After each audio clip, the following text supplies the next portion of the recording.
I didn't say anything when he took my ladder. Not when I saw it missing. Not when I realized exactly who took it. And definitely not when he looked me in the eye. And acted like it didn't matter. Because in that moment, I understood something most people learn the hard way. It's not the disrespect that breaks you. It's knowing you're not allowed to react to it. And that's when I decided. I wouldn't say a word. I'd just make sure he remembered it. You learn quickly when you're the only woman on a construction site. Not because someone sits you down and explains the rules, but because you feel them. In the way conversations stop when you walk by. In the way mistakes are remembered longer when they're yours. In the way respect is given conditionally. Every reaction becomes a test. If you're too quiet, you're ignored. If you speak up, you're too much. If you stand your ground, you risk becoming the problem instead of the situation. So you adapt. You become careful, measured. You learn when to laugh things off, and when to pretend something didn't bother you. Even when it did. Especially when it did. That day wasn't supposed to be anything special. Just another shift. Another floor. Another set of walls going up. But by midday, my body was already done. I had carried 3 boxes of nails. 10 pounds each. Up 5 flights of stairs. No elevator.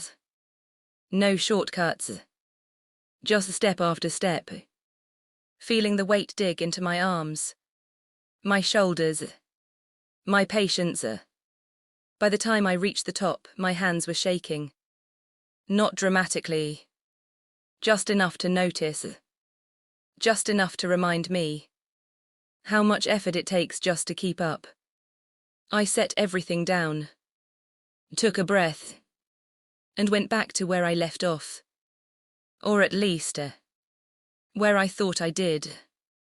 The space felt wrong before I even understood why. You know that feeling. When something small is missing, but your brain hasn't caught up yet. That's what it was. Then I saw it. The empty spot. My ladder gone. Not pushed aside. Not moved. Gone.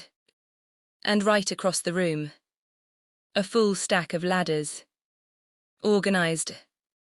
Unused. Easy to grab. Which made it worse.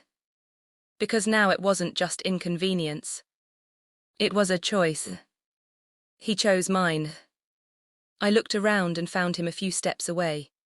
Already using it like it had always been his. For a second I just stood there. Thinking. Not reacting. Because moments like that aren't just about what happened. They're about what it could turn into. So I walked up to him. Calm. Neutral. Why didn't you just take one from the pile?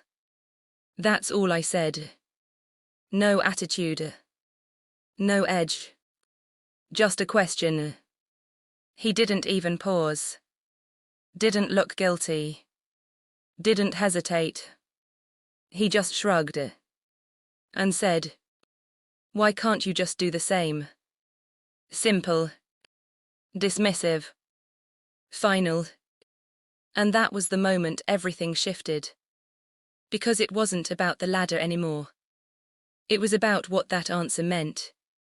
It meant, I don't have to respect your work.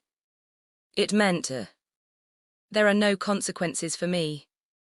And most of all, it meant he knew I probably wouldn't push back. Because pushing back comes with a cost. And people like him, they never have to pay it. I felt the anger rise. Sharp. Immediate. But right behind it was something heavier. Familiar. That quiet pressure to stay composed. To not make it a thing. To not give anyone a reason to label you. So I swallowed it. Nodded. And walked away. Like it didn't matter. But inside, it mattered more than I wanted to admit. Because silence like that doesn't disappear.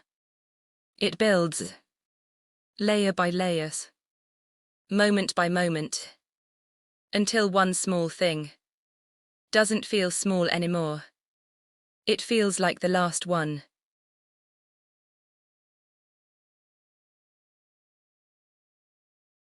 Break time came like it always does. Sudden, almost unreal. The noise faded. The movement stopped. Voices turned into distant echoes, then disappeared completely. One by one, everyone left. Boots on gravel. Truck doors slamming. Engines starting.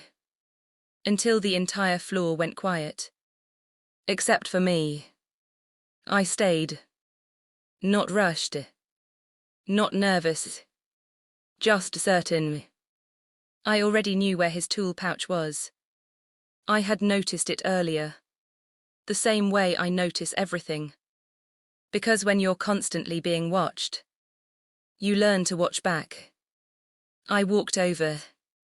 Picked it up. Heavy. Full of everything he needed to do his job. The kind of weight you don't think about. Until it's gone. I dragged it into the center of the floor. Positioned it. Took a slow breath. Then reached for my nail gun. The first nail went in clean. A sharp, controlled sound that echoed in the empty space. Then another. And another. Each one placed with intention. Not random. Not emotional. Precise. Like I was following a plan that had already been written. I switched sizes. Longer nails. Stronger hold. Then screws. Thick ones. Driven deep enough that pulling wouldn't work. You'd have to stop. Kneel down. Unscrew every single one. Feel the time it takes. Feel the inconvenience. Feel the frustration. The same way I did. When I had to stop everything. Just because he couldn't show basic respect. I didn't rush. That was important. This wasn't anger. This was control. When I finished, I stepped back. Looked at what I had done. It wasn't damage. It wasn't destruction. It was a message. Clear. Silent. Unavoidable. And for the first time that day, everything inside me went still. No anger. No tension. Just quiet. Then I left. Like nothing ever happened. When everyone came back, I didn't look for him. I didn't need to. You can feel moments like that before you see them. The shift in energy. The pause in movement. The subtle tension in the air. And then I saw him. Standing there. Looking down. At his pouch. Nailed to the floor like it had always belonged there. He didn't shout. Didn't ask questions. Didn't make a scene. He just stood there. Processing. Trying to understand how something so small turned into something he couldn't ignore. And maybe in that moment, he understood something else too. That actions don't disappear just because you don't get called out. Sometimes, they come back in ways you don't expect. No one said anything. Not the crew. Not him. Not me. Because in places like that, people don't always need explanations. They recognize patterns. They understand consequences. And they respect what doesn't have to be repeated. I never told anyone it was me. He never asked. But something changed after that. Not dramatically. Not loudly. Just enough.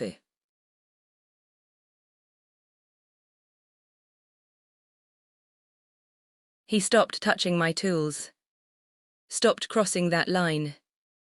And I didn't have to remind him. Because sometimes you don't need to raise your voice to be heard. You don't need to argue to make a point. You don't need to prove anything at all. You just wait. You choose your moment carefully.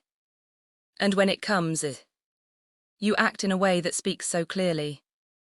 That silence does the rest. And in that silence, people remember.